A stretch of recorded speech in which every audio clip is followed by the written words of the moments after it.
Искам да, господин председател и колеги, да декларирам, че взех думата не с пиар цел. Моля за тишина. Мисля си, че не е явяването на един високо поставен представител на българската прокуратура тук в Народното събрание не може да остане незабелязано и да мълчим. Много е добре, че има и представители на медиите, и други колеги, гости, и граждани. Добре. Много е добре това. Така че заседанието на комисията, макар и без явяване на представители на прокуратурата, ще има съответно значение. И в тази връзка искам да допълня нещо, което чухме от колегата Нанев. Аз също съм и бях набелязал много въпроси. Те са чисто или по-скоро процесуални въпроси, на които надявам се, че моята в миналото подчинена следователка е научила правото и би могла да не даде смислени отговори. Като ръководителка на най-голямата прокуратура в страната на това ниво. Сега вземам повод от изказването, че имало 6 заместника. И искам да кажа, че имам пълното основание да й дам една такава оценка, макар и с дистанция от времето. Малко са и 6 заместника. Ясен ли съм защо го казвам? Малко са и... Не ми е известно да има един обвинителен акт, написан и внесен в съда от ръководителката на Софийската градска прокуратура. И от тук нататък, както ние, така и обществеността, можем да си правим изводи, тя за какво е поставена там. Така че пожелаваме господин Сарафов да й помогне да получи още 6 души за месец. Там под нейно ръководство не се осъществява истинско по силата на закона за съдебната власт, член 9, разпределение на случайния принцип на делата.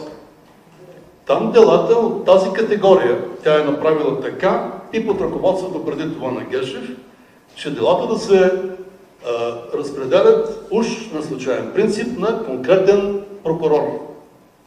Бих казал, няма да свържа с името, но удобен прокурор.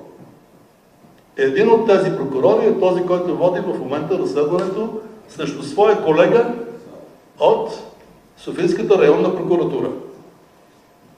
Позволявам се да кажа това и по личните ми наблюдения, докато бях и министър на вътрешните работи. Много странно, защо всички дела, подобни, се падаха на този човек. И нещо, да, случайно се падаха на него. Приемам бележката с усмивка. При положение, че той, по мнение на негови колеги, много години се е занимавал не с същинската прокурорска работа, да наблюдава до съдебните разследвания и да обмисля пътя на делата от там нататък, а с изпълнение на наказанието.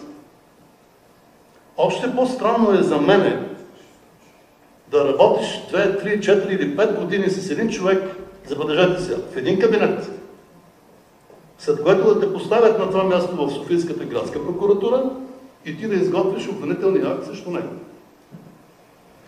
И тъй като не е задължително тук всички са юристи, но има един член 29, алинея 2 от НПК, където се казва, че при други обстоятелства, които говорят за предубеденост, човека дължи отвод. Отвод не съм чул някой да си е дал. Напротив, съдията, на който се е паднал това дело в Софийския градски съд, си е дал отвод на същото основание, фактическо, че са били в близки отношения. И сега, прокурора Сулев от районна прокуратура е бил в много близки отношения с прокурора Йордан Петров от Софийската градска прокуратура, който е изготвил обвинителен акт срещу него. Прекрасна прокуратура е това. В кавички казано. И затова госпожа Кирилова Илияна не се явява и няма да се яви тук, тъй като аз ще й поставя тези въпроси, независимо, че медиите са тук и най-вероятно ще публикуват някои от тях. Независимо от това. Ще искам да знам от ръководителя на прокуратурата в София град как стават тези неща, как се решават тези въпроси. Така че отказаното е ясен и отговор на въпроса, който поставиха колегите, че тя е назначена по изключение. Да, действително. Има ги всички основания тя да бъде изключение от правилото. Вместо с конкурс към по-висока длъжност, тя като доверен човек, не знам на кой, е била поставена, инсталирана като ръководител на Софийската градска прокуратура. Дали е била, още две изречения, колега,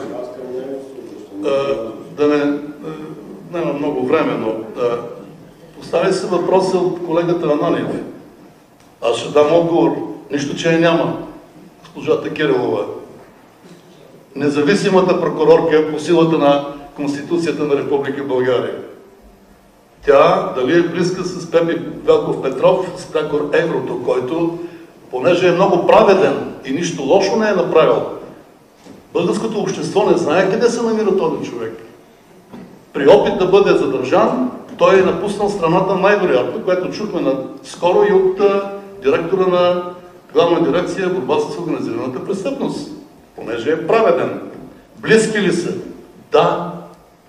Петър Велков Петров, прякор Еврото, е бил дълго време неин ръководител, който пък беше инсталиран като директор на столичното следствие от така наречения национално богатство Сотир Цацаров.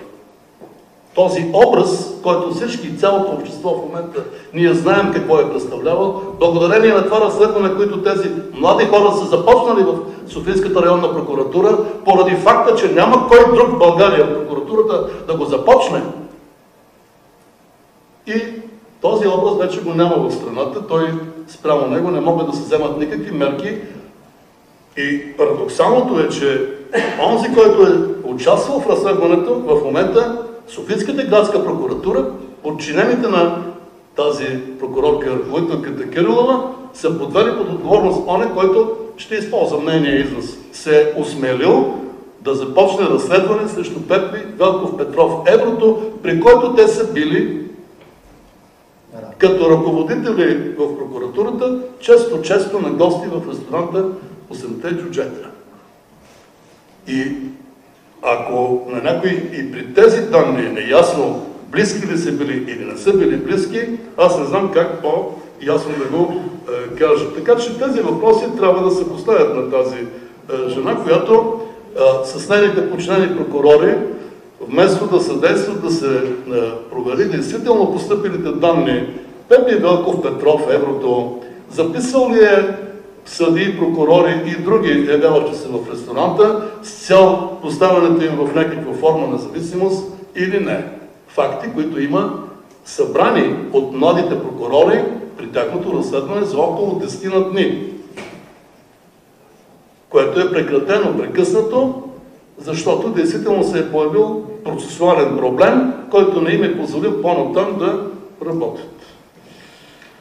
И сега накрая, може да даде госпожата Кирилова информация, забележете, в медиите преди днес или вчера, а не може да дойде да разговаряме, защото ще бъде диалог наистина тук в Народното събрание. Това е моралният облик, уважаеми колеги, уважаеми гости, на един високопоставен български прокурор. Питам се, вижда ли този високопоставен български прокурор, а така също и висшестоящия началник, проблем в Софийската прокуратура изобщо? Съществува ли за тях такъв проблем? Това не е свързано с конкретни дела, за които ние чуваме, че не трябва да се изнасят данни, тъй като член 198 НПК забранява това. Ние няма да я питаме за факти по делото. Аз ще я питам, виждат ли те проблем? И ако поканите господин Минчев и господин Сарафов, и него ще го питам. Нека да знае предварително въпроса. Ще ми бъде интересно как ще се подготвят по този въпрос, как ще отговорят. Има ли проблем в прокуратурата или няма? Тъй като комисията е по един предмет, но той е свързан с друг кръг мафиотски и той е с не само Божанов, а те са били в колаборация или в съучастие по неизвестен период от време. Самия Божанов, Рижеве, е пътувал с съпругата на Пепи Петров, еврото в Гърция, за един ден. Сутринта пресичат, вечерта отново се вършат обратно. Пита се, какви са тези хора? Близки в бизнеса или по друг начин? Затова трябва да питаме госпожата да ни обясни. Вероятно са много навътре в разследването. И много други още въпроси, които трябва да се поставят. Но най-важният ще бъде този, аз така си мисля, за тази комисия, като въпрос към тези високо поставени ръководни длъжностни лица. Виждат ли проблем в прокуратурата и ако виждат, какво мислят да предприемат, за да се справят с този проблем? Това е въпроса на въпросите. Такъв скандал и завършвам с това. С такава окраска, както казват оперативните работници някъде, мафиотска структура в прокуратурата, на която цялото общество разчита да разкрива престъпления, ние до този момент, аз поне, от 80-та година до ден днешен, не ми е известно да е имало у нас в нашата страна. Благодаря ви. И аз благодаря, господин Рашков.